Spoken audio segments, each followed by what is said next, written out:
This is Things Fall Apart by Chinua Achebe.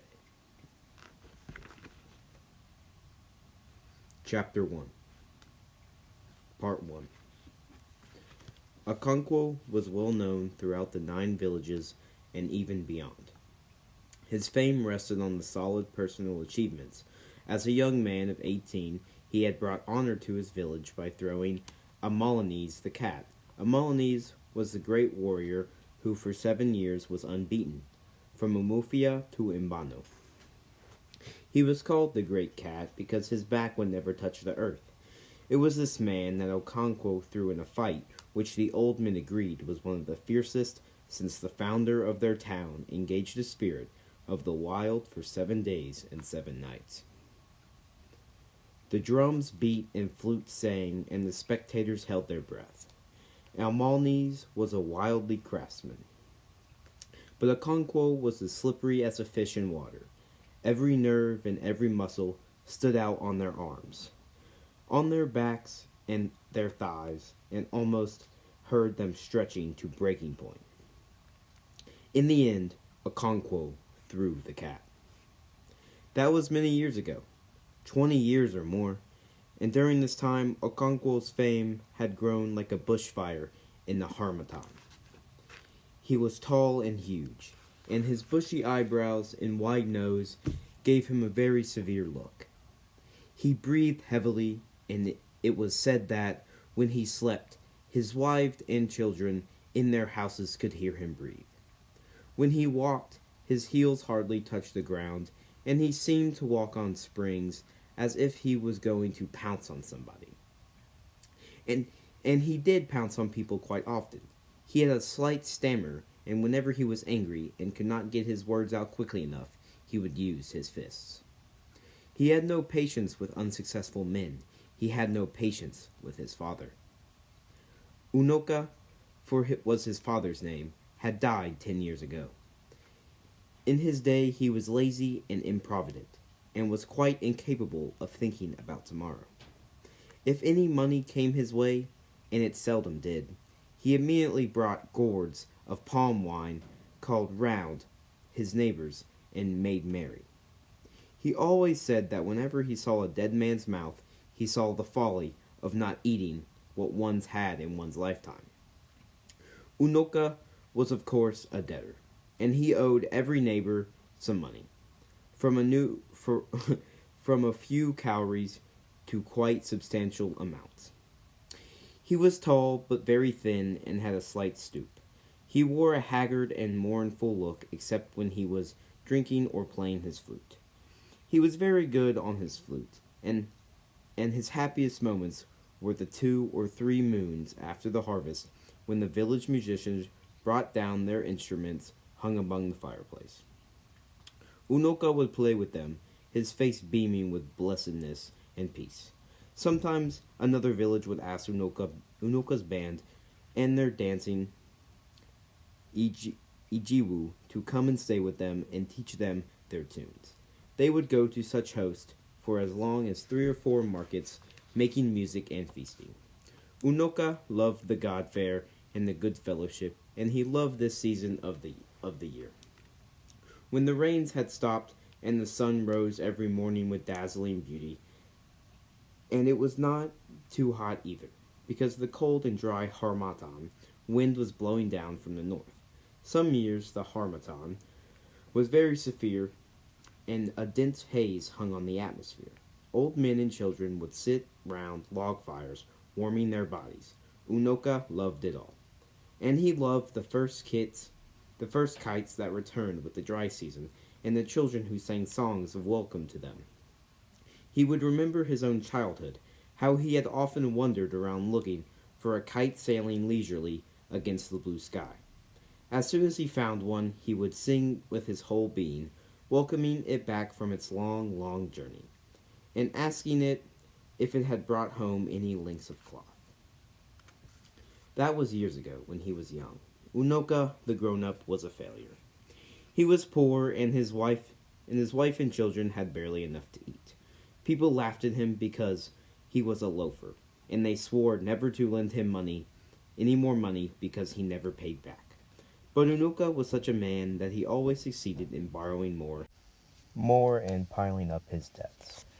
One day, a neighbor called Oke came in to see him. He was reclining on a mud bed in his hut, playing on the flute. He immediately rose and shook hands with Oke, who then unrolled the goatskin which he carried under his arm, and sat down. Unoka went into an inner room and soon returned with a small wooden disc containing a kola nut, some alligator pepper, and a chunk of white cloth. "I have kola," he announced, and when he sat down and passed the disc over to his guest. "Thank you. He who brings kola brings life, but I think you ought to break it," replied Oke, passing back the disc. "No, it's for you, I think," and they argued like this for a few moments before Unoka accepted the honor of breaking the kola. Oke, meanwhile, took the lump of chalk, drew some lines on the floor, and then painted his big toe. As he broke the kola, Unoka prayed to their ancestors for life and health, and for protection against their enemies. When they had eaten, they had talked about many things, about the heavy rains which they were drowning the yams, about the next ancestral feast, and about impending war with the village Umbaino. Unoka was never happy when it came to wars. He was in fact a coward, and could not bear the sight of blood. And so he changed the subject and talked about music, and his face beamed. He could hear in his mind's ear the blood-stirring and erratic rhythms of the ikwe and uda and ogene, and he could hear his own flute waving in the tune.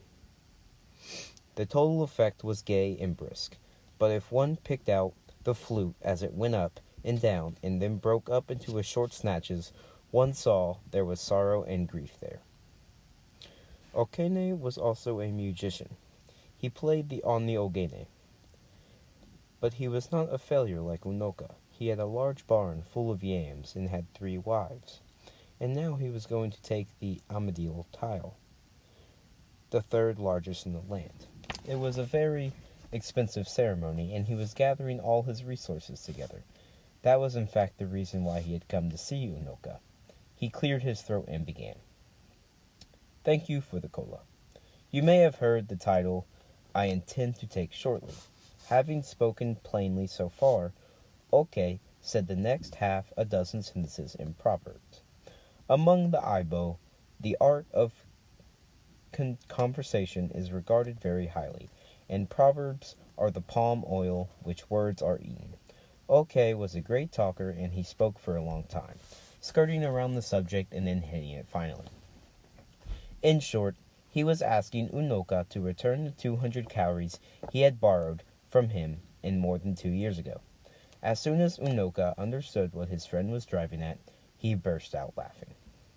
He laughed loud and long, and his voice rang out clear as the ogene, and tears stood in his eyes. His visitor was amazed, and sat speechless. At the end, Unoka was able to give an answer between fresh outbursts of the mirth. "Look at the wall," he said, pointing at the far wall of his hut, which was rubbed with red earth so that it shone. "Look at those lines of chalk." And Oke saw groups of short perpendicular lines drawn in chalk. There were 5 groups, and the smallest group had 10 lines. Unoka had a sense of the dramatic, and so he allowed a pause, in which he took a pinch of snuff and sneezed it nosily. And then he continued. "Each group there represents a debt to someone, and each stroke is 100 calories. You see, I owe that man 1,000 calories, but he has not come to wake me in the morning for it. I shall pay you, but not today. Our elders say, the sun will shine on those who stand before it, shines on those who kneel under them. I shall pay my big debts first." And he took another pinch of stuff, as it was that paying the big debts first. Oke rolled his goatskin and departed. When Unoka died, he had taken no title at all, and he was heavily in debt. Any wonder, then, that his son, Okonkwo, was ashamed of him? Fortunately, among these people, a man was judged according to his worth, and not according to the worth of his father. Okonkwo was clearly cut out for great things. He was still young, but he had won fame as the greatest wrestler in the 9 villages. He was a wealthy farmer and had 2 barns full of yams, and had just married his 3rd wife. To crown it all, he had taken 2 titles and had shown incredible prowess in 2 intra-tribal wars. And although Okonkwo was still young, he was already one of the greatest men of his time. Age was respected among his people, but achievement was revered. As elders say, if a child washes his hands, he could eat with kings. Okonkwo had clearly washed his hands, so he ate with kings and elders. And that was how he came to look after the doomed lad who was sacrificed to the village of Umofia by their neighbors to avoid war and bloodshed. The ill-fated lad was called Ikefuna.